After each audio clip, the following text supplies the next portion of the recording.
This is BoomerLife on CL 650. If I had $1 million,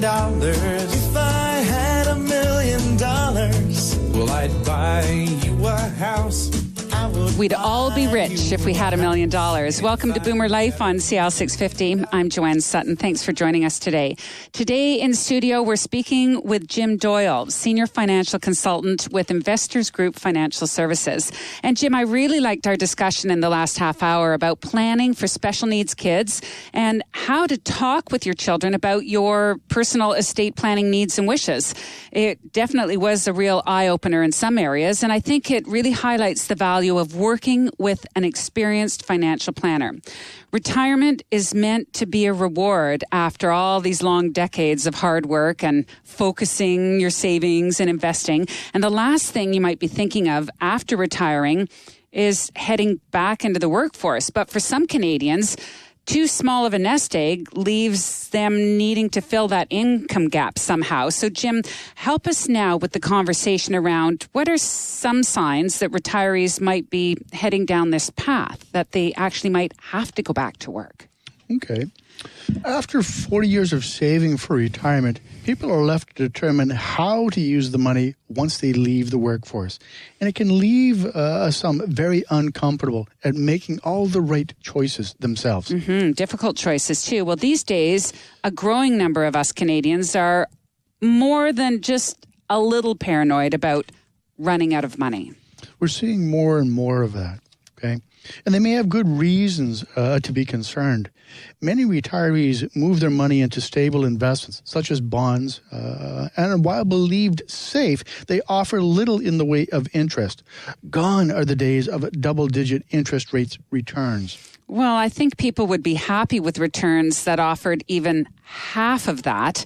So as a retiree, you have to be really cautious in today's environment. There's just no room for mistakes. Term deposits and GICs are offering even less than that. I saw one of the banks recently offering a 5-year term deposit paying 1.75%. If you need to access your capital, then a cashable GIC may be an option, but be prepared to earn even less interest. It must be rather uncomfortable for many of our listeners who are relying mostly on GICs or term deposits to help support their standard of living. One item that could be overlooked in many investment portfolios are balance funds.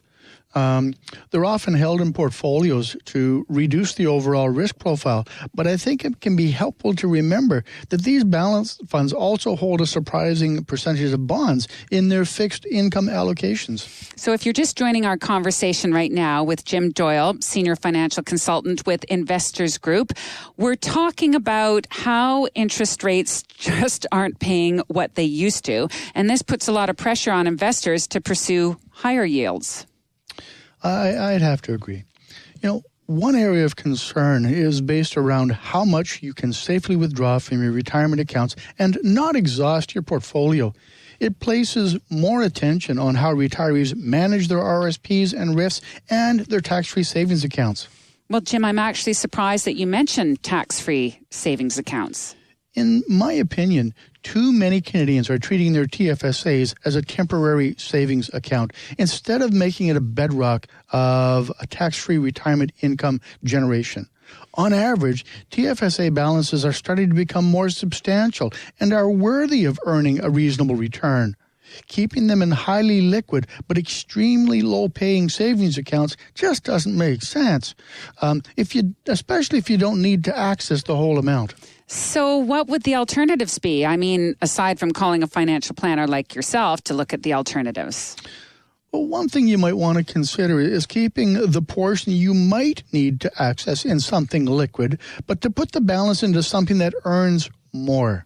So you can actually have more than one TFSA? Yes, and I think that surprises people a little. Oh, I don't think I really knew that either. So, well, getting back to how much you can safely withdraw from your investments without depleting your complete investment, what are your thoughts on that?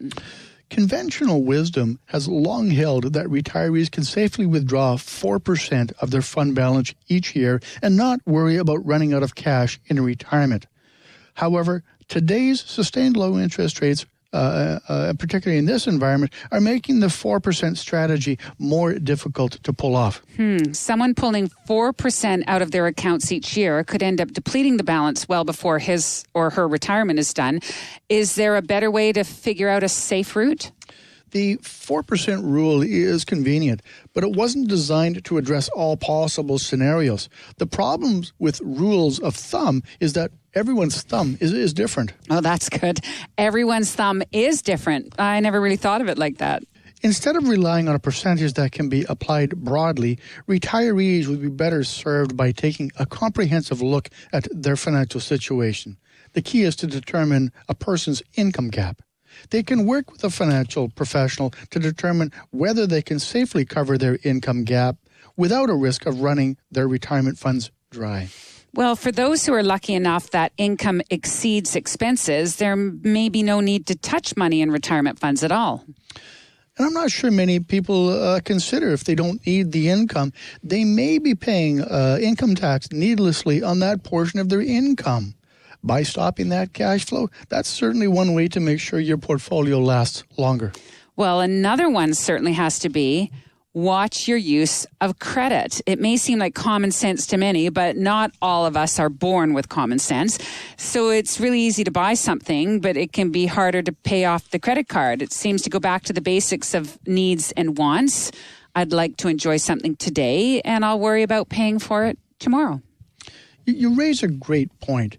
Longevity in estate planning should also play a role in these considerations. A safe withdrawal rate for someone whose relatives live into their 70s would be different than that of someone whose family members regularly make it to 100. What's more, those who want to leave an inheritance for their children may want to be more conservative in their withdrawals compared to a retiree who is not concerned about leaving any money behind. So, Jim, what would you say to someone who's listening to this and feels that they should consider changing the way that they're approaching their withdrawal rate? To help figure out the correct withdrawal rate, we'd like to consider revisiting their budget and reviewing their investments. But this is what I love to do as a financial planner. We can explore scenarios to see possible outcomes, from a best case to worst case scenarios, and I love to do this using a written financial plan. This is one of the big differences between using us and your typical investment advisor. Well, Jim, this seems like a really good time to remind our listeners about the importance of your 3 T's, which apply to both investing and to estate planning. So T is time to do the research and anticipate your tax consequences. Technique, know what you're doing, prepare yourself, gain knowledge. And temperament, which monitors the emotional control. Joanne, couldn't have said it better myself. See, I'm learning. Mastery of these 3 elements is so essential to ensure you're not leaving financial blind spots unaddressed. If you have concerns about your financial situation, I'd like to encourage you to give me a call. And, Jim, they can reach you at 604-682-5431. To get the most out of your financial circumstances, you can try and do it yourself, or you can actually work with a professional. Those are your choices. You need to keep a cool head, to think clearly, not act hastily, and not get emotional. I'm often surprised when I meet people for the first time. They're often anxious. They tell me that they weren't aware of all the options and wish they'd come to see me earlier. So much of our conversations are not focused just on the investments, but how they want their money to help them accomplish what's most important to them. So what I'm hearing, Jim, is it really is beneficial to have a relationship with your advisor, spending time to look at the why of your financial picture, and then looking at the how you can do it, and then what you can use to actually make it happen. So what's one additional step that people could take to improve their financial picture? Plan ahead. Give me a call, and we can talk about the impacts of health on wealth. You can reach me at 604-682-5431. I'm happy to help. Thanks, Jim. And with dementia and Alzheimer's disease affecting seniors in greater numbers, this has got to be another huge concern for boomers. It's becoming more of an issue. Special care is necessary, especially if you're making significant revisions to your will or taking steps to disinherit a family member. Taking extra steps to support your mental state and capacity, like we spoke of, can go a long ways to reducing the chances of a successful Wills Variations Act legal challenge. Well, it's great advice. And what are a few of the other steps that somebody could take? Well, one that costs no money, but can be painfully difficult to do, is to communicate with your heirs and beneficiaries. Help avoid confusion from the start and let them know what your true intentions are for the distribution of your estate. Opening this line of communication could also allow for the discovery of preferences beneficiaries and heirs may have. But Jim, what about those families who just aren't comfortable bringing up these topics or even handling such a meeting? Well, I hear you. And the family conference may not work for all families, but you might want to consider having a professionally mediated meeting.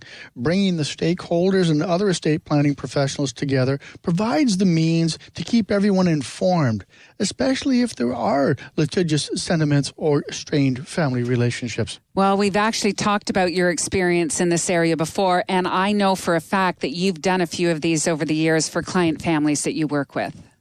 Setting ground rules and ensuring a safe environment for discussion are essential. I found them really rewarding for families who or where conflict didn't exist because it starts the ball rolling on so many other conversations.